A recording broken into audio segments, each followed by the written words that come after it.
নমস্কার বন্ধুরা, আজকে কুকিং লাইভের পক্ষ থেকে আপনাদেরকে আমি একটা হাঁসের ডিমের রেসিপি দেখাবো। দেখুন, হাঁসের ডিমটা সেদ্ধ করে এই যে ভেজে রেখেছি, আলু আর হাঁসের ডিম।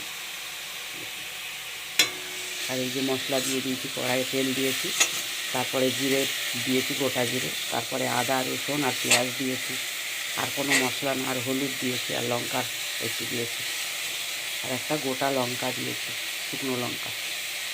এরপরে আমি এর মধ্যে দিয়ে দেবো এই আলু সেদ্ধ করে রাখা আলু আর ডিমগুলো দিয়ে দিলাম।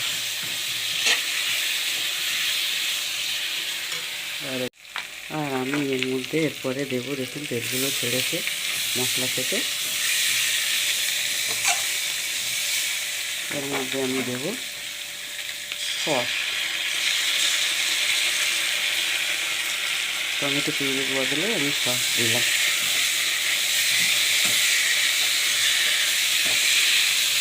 একটু নেড়ে চেড়ে এবারে আমি দিয়ে দেবো জল।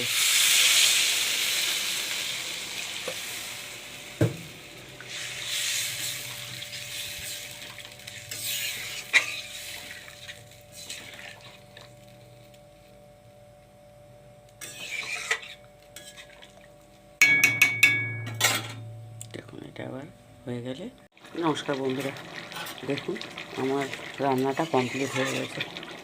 আমি এবার এটাকে নামাবো।